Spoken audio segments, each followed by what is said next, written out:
누가복음 10장 25절에서 37절까지의 말씀입니다. 어떤 율법교사가 일어나 예수를 시험하여 이르되, 선생님, 내가 무엇을 하여야 영생을 얻으리이까?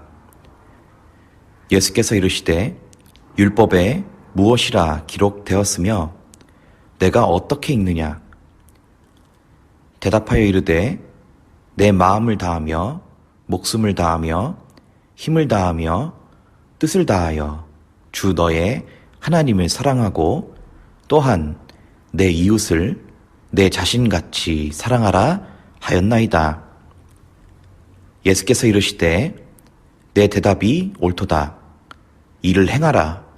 그러면 살리라 하시니, 그 사람이 자기를 옳게 보이려고 예수께 여짜오되, 그러면 내 이웃이 누구니까? 예수께서 대답하여 이르시되, 어떤 사람이 예루살렘에서 여리고로 내려가다가 강도를 만나매 강도들이 그 옷을 벗기고 때려 거의 죽은 것을 버리고 갔더라. 마침 한 제사장이 그 길로 내려가다가 그를 보고 피하여 지나가고, 또 이와 같이 한 레위인도 그곳에 이르러 그를 보고 피하여 지나가되, 어떤 사마리아 사람은 여행하는 중 거기 이르러 그를 보고 불쌍히 여겨 가까이 가서 기름과 포도주를 그 상처에 붓고 싸매고 자기 짐승에 태워 주막으로 데리고 가서 돌보아 주니라. 그 이튿날 그가 주막 주인에게 데나리온 2를 내어주며 이르되, 이 사람을 돌보아 주라. 비용이 더 들면 내가 돌아올 때에 갚으리라 하였으니, 내 생각에는 이 세 사람 중에 누가 강도 만난 자의 이웃이 되겠느냐? 이르되, 자비를 베푼 자니이다. 예수께서 이르시되, 가서 너도 이와 같이 하라 하시니라. 아멘. 모리아교회 사순절 묵상 제17일 사마리아인의 비유. 한 율법사가 예수님을 시험하기 위하여 찾아와서는, 내가 무엇을 하여야 영생을 얻을 수 있겠습니까? 라고 묻습니다. 예수님은 율법에 무엇이라 기록되었으며 내가 어떻게 읽느냐? 라고 되물으십니다. 율법사는 전심으로 하나님을 사랑하고 이웃을 자신과 같이 사랑하는 것입니다. 라고 기록되어 있다고 대답합니다. 이에 주님은 이를 행하라, 그러면 살리라 말씀하십니다. 그런데 마지막으로 율법사는 내 이웃이 누구입니까? 라고 되묻습니다. 그때 주님은 강도 만난 사마리아 사람 이야기를 비유로 말씀하십니다. 강도를 만나 거의 죽게 된 사람을 보고도 제사장과 레위인은 그냥 지나쳤다.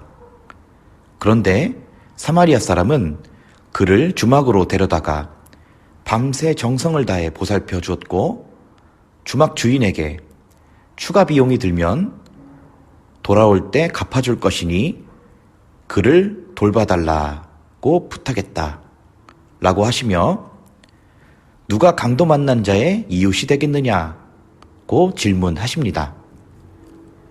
제사장과 레위인은 율법에 정통한 사람이요 종교 지도자요 가르치고 교훈하는 자입니다. 그런데 정작 그들은 가르치기만 했지 율법을 지키지는 않았습니다. 당시 사마리아 사람들은 유대인들의 비판과 비난의 대상이고 멸시를 당했었습니다. 그런데 주님은 사마리아인의 비유를 통해 강도당한 자를 정성을 다해 돌봐주고 살려낸 자가 그의 이웃이 될 것이라고 말씀하셨습니다. 독일, 프랑스, 핀란드, 스위스, 폴란드, 중국 등 많은 나라들이 이 사마리아인의 법, 즉 구조 불이행의 죄라는 법을 제정하고 어려움에 처한 이웃을 도울 수 있는 상황에도 남을 방관하였을 시 중벌을 내리기도 합니다.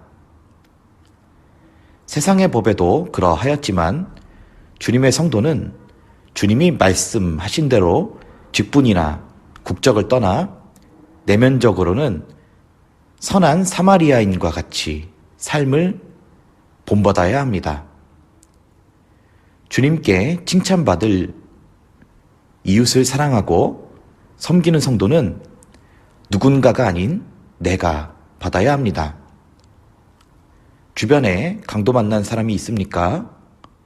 오늘 내 눈에 보여졌다면 주님께서 만나게 하신 이웃은 아니겠습니까? 주님의 이름으로 도움을 줄 수 있는 사순절을 보내는 성도가 되어야 합니다. 기도하시겠습니다.